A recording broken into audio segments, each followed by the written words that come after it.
triplex villas at Kollur, APR Projects. So Venu Swamy గారు నిజంగా I think this is first time first time నాకు మాటలు రావట్లేదు. అంటే దీన్ని ఎలా రిసీవ్ చేసుకోవాలి, ఎలా దీన్ని అసలు నాకు ఒక డ్రీమ్ లాగా అనిపిస్తుంది.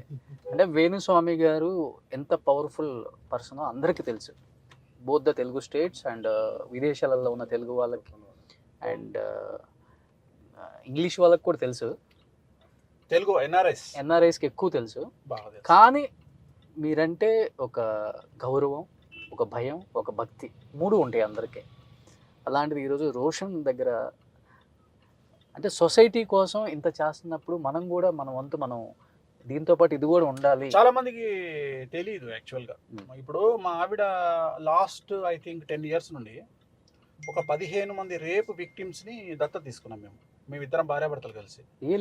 రేప్ విక్టిమ్స్ అంటే కొంతమంది అమ్మాయిల్ని కొంతమంది దుర్మార్గులు రేప్ చేసినప్పుడు వాళ్ళు మానసికంగా డిస్టర్బ్ అయిపోయి వాళ్ళ లైఫ్ నాశనం అయిపోద్ది, సర్వనాశనం అయిపోద్ది. అంటే వాళ్ళు మానసికంగా పనిచేయరు ఇంకా వాళ్ళు.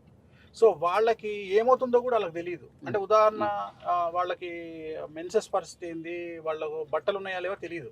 సో మా వైఫ్ ప్రతి నెల తను వెళ్ళి వాళ్ళకి ఏమేం కావాలి సమకూర్చి అలా మేము లాస్ట్ 10 years మేము దత్తత తీసుకున్నాం. డిసిషన్ అవుద్ది సార్ మా శ్రీవాణి తనదే గ్రేట్. సో నేను ఇలా చేస్తానంటే గో హెడ్ అన్న.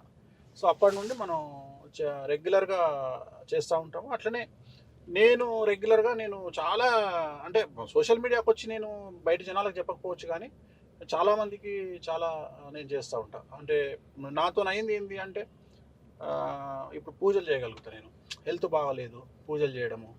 అలాగే ఆర్థికంగా నాతో అయినంత వరకు అమ్మాయిలకి కానీ ఎవరికైనా పేషెంట్లకు కానీ ఎవరికైనా సహాయం చేయడము, నాతో తెలిసిన డాక్టర్స్ ఫోన్ చేసి వాళ్ళని డిస్కౌంట్లో చేయించడము, లేదంటే ఒక ₹1,00,000 వరకు 30,000లో చేయించి ఆ 30,000 నేనే కట్టడము. So I believe charity. అంటే నేను జీవితంలో నేను బాగా చేసేది ఏంటంటే ఒక జీవితంలో 2 జీవితాలు అనుభవించి చచ్చిపోండి. అండ్ మీ దగ్గర ఉన్న దాంట్లో 10% చారిటీ చేయండి. నేను ఎక్కువ మాట్లాడను, ఓన్లీ 10%. మీరు ఎంత సంపాదిస్తున్నారు అదే చేస్తున్నాను సార్. 10% చారిటీ చేయండి. అది కూడా అంటే చాలా వరకు ఈ అనాథ శరణాలయాల వాటికి ఆల్రెడీ చాలా మంది ఎక్కువ చేస్తా ఉన్నారు. అట్లా తెలియక చేస్తున్నారు. ఎందుకంటే ఏమైతుందంటే వాళ్ళకి కావాల్సిన దానికంటే ఎక్కువ వస్తుంది. అట్లా కాకుండా ఇండివిజువల్స్ కి చేస్తే వాళ్ళని రక్షించే వాళ్ళు చాలా తక్కువ, ఇండివిజువల్స్. గ్రేట్. సో అట్లా మనం అంటే ఇంకోటి, వేణుస్వామి గారు దేశాన్ని ఏలే రాజైనా రాష్ట్రాలను ఏలే రాజులైనా అమ్మకు పుట్టాల్సిందే, అమ్మాయిని పెళ్లి చేసుకోవాల్సిందే, తండ్రి కావాల్సిందే. సో అలా ఇది మేడం గారి టాపిక్ వచ్చింది కాబట్టి, లవ్ మ్యారేజా అరేంజ్డ్ మ్యారేజా మీది? Love marriage same community. Okay, love marriage same community. ఇంకా అసలు యాక్చువల్గా చాలా మందికి తెలియదేమో, నా గురించి తెలీదు. సో వేణుస్వామి లైఫ్ హిస్టరీ తెలుసుకోవాలంటే అదుర్సన సినిమా చూడాలి. జూనియర్ ఎన్టీఆర్ నరసింహాచారి క్యారెక్టర్ ఉంది కదా, అవును, ఆ క్యారెక్టర్ నాదే. అంటే యాక్చువల్గా దాన్ని 2 క్యారెక్టర్లు చేశారు సినిమాలో. అంటే యాక్చువల్గా జరిగేది ఏంటంటే, నేనే పూజల్లో ఉన్నప్పుడు పూజ చేసుకొని, పూజ అయిపోగానే యమహా బైక్ వేసుకొని జీన్స్ టీషర్ట్ వేసుకొని బయటకు వచ్చేవాడిని. అప్పట్లో నేను మాట్లాడేది 2002-3 వరకు. అంటే పెద్ద ఆయన సీఎం 2004 వరకు, రాజశేఖర రెడ్డి గారు సీఎం కానంత వరకు నా లైఫ్ స్టైల్ అలాగే ఉండేది. అంటే చిల్ అంతే, బండి వేసుకొని యమహా వేసుకొని road number Filmnagar road number తిరగడాలు అలా చేసేవాడిని. పూజలు అయిపోయి దగ్గర నేను ఇప్పటి వరకు 2000 సినిమాలకు ముహూర్తాలు పెట్టుంటాను. టాలీవుడ్ ఇండస్ట్రీలో 2000 సినిమాలకి ముహూర్తాలు పెట్టుంటాను. అవును.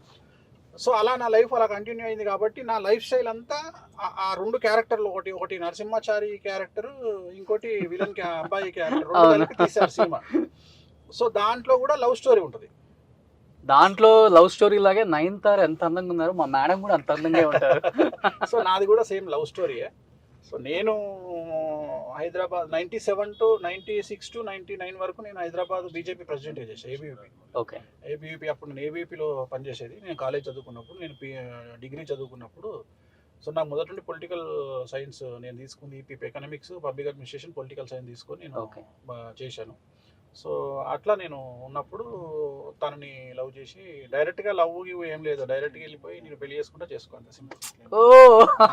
మేడం కూడా డైరెక్ట్ గా పెళ్లి చేసుకోవాలని ఓకే అన్నారా? అంతే తప్ప ఇవన్నీ లేవు, ఈ లవ్వులు గివ్వులు అసలు ఐ లవ్ యూ అని చెప్పుకోలే. డైరెక్ట్గా నువ్వంటే నాకు ఇష్టం, నేను పెళ్లి చేసుకుందాం అనుకుంటున్నా, చేసుకుందాం. ఫస్ట్ తను ఓకే అనగానే జాతకాలు కంపేర్ చేసి ఇది ఇదో బాగా వర్కౌట్ అయ్యేట్టుందిగా, ఇది మా ఇరగదీస్తుంది అని చెప్పేసి ఇమ్మీడియట్గా నేనేం చేసిన, ఇమ్మీడియట్గా యాక్సెప్ట్ చేసిన. అది నాకు ఇప్పుడు అర్థమైంది ఏంటంటే వీణా శ్రీవాణి గారు జాతకం వల్ల మీ జాతకం మారింది. అదే చెప్తున్నా, తన జాతకం బాగుంది కాబట్టి ఆమె జాతక రీత్యా నాకు ఫెచ్చింగ్ అయింది. సేమ్ మా ఇద్దరిది రామ్ చరణ్ ఉపాసన కాంబినేషన్. అంటే ఉపాసన వల్ల రామ్ చరణ్ లైఫ్ ఎక్కడికో వెళ్ళింది. ఓకే, చాలా మందికి తెలియదు అది. అవును. సో అలాంటి ఒక జాతకం అంటే కొన్నిసార్లు అందుకనే వివాహం అయిన తర్వాత చాలా చేంజెస్ వస్తాయి లైఫ్లో. సో అలాంటి ఒక మీకు వచ్చిన ఒక పెద్ద చేంజ్ అంటే ఏమని చెప్తారు? పెళ్ళైన కొత్తల్లో అంటే నా లైఫ్ ఇలా ఉంటుంది అని నేను మొదలే ప్రిడిక్ట్ చేసేసిన. అంటే నేను జీవితంలో నేను అంటే నేను చెప్తా, కాన్ఫిడెన్స్ నా లెవెల్ ఆఫ్ కాన్ఫిడెన్స్ ఏంటంటే, నాకు గవర్నమెంట్ జాబ్ వచ్చింది, నేను వెళ్ళి సంతకం పెట్టి జాయిన్ అవ్వాలి. ఆఫీస్ దగ్గరికి వెళ్ళిన తర్వాత అక్కడ సర్పంచ్ వచ్చి నిల్చున్నాడు, అక్కడ వేరే అతను ఉన్నాడు. నేను ఆ జాబ్లో జాయిన్ అయితే ప్రతిరోజు వాళ్ళిద్దరికి నమస్కారం పెట్టాలంట. ఓకే, అంటే నాకు అనిపించింది, నాకు ఆ ఇద్దరు నచ్చరు. నేను ఇద్దరికి నమస్కారం పెడితే నా రెప్యుటేషన్ ఏముంటుంది, నా జీవితం ఏముంటుంది అని చెప్పి బయటకు వచ్చేసాను. ఏది జాయిన్ కాకుండా, గవర్నమెంట్ జాబ్లో జాయిన్ కాకుండా రిటర్న్ వచ్చేసాను. మొదటి నుండి ఒకటే పిచ్చి ఏంటంటే, నా సింగిల్ పాయింట్ ఎజెండా ఏంటి లైఫ్లో అంటే, నేను చెప్పిన టైంకే నన్ను కలవడానికి జనాలు రావాలి తప్ప నేను వేరే వాడి కోసం వెయిట్ చేయొద్దు. టైం నేను ఇవ్వాలి. వాళ్ళు ఎంత పొజిషన్లో ఉన్నా సరే, ఒక మినిస్టర్ అయినా సరే, ఒక ఎమ్మెల్యే అయినా సరే, ఒక హీరోయిన్ అయినా సరే, హీరో అయినా సరే, వేణుస్వామి చెప్పిన టైంకే వాళ్ళు రావాలి తప్ప. అంటే ఒక గౌరవప్రదమైనటువంటి జీవితాన్ని కోరుకున్నా. దానికి నా రోల్ మోడల్ మా ఫాదరు. మా ఫాదరే, తను తెలంగాణలో చాలా ఫేమస్. తను ఒక పెద్ద పూజారిగా చేశారు టెంపుల్లో. సో తను వస్తే పరిస్థితి ఏంటంటే, తన జీవితంలో తను బ్రతికున్న నాళ్ళు తన పైన షర్ట్ వేసుకోవాలి. ఇప్పుడు మా ఫాదరు అంటే ఓన్లీ ధోతి పైన కండువ. ఆయన జీవితంలో ఆయన అసలు షర్టే వేసుకోవాలి. అలాంటి ఒక పర్సనాలిటీ, అంత శాస్త్రోక్తంగా పద్ధతిగా ఉన్నాడు. సో ఆయన లెగసీని నేను కంటిన్యూ చేయాలనేటువంటి ఒక పిచ్చి నాకు. మా ఫాదర్ అంటే పిచ్చి, లైఫ్లో విపరీతమైన పిచ్చి. నేను ప్రపంచంలో నాకు పిచ్చి లేచేది, కిక్ ఇచ్చేది రెండే. ఒకటి మా ఫాదరు, రెండు వెంకటేశ్వర, మూడు కామాఖ్య. ఈ మూడే ఇంకా నాకు పిచ్చి ఎక్కిచ్చేది. సో అందుకని నేను ఆయన లెగసీని కంటిన్యూ చేయాలని చెప్పేసి నేను దాన్ని కంటిన్యూ చేస్తూ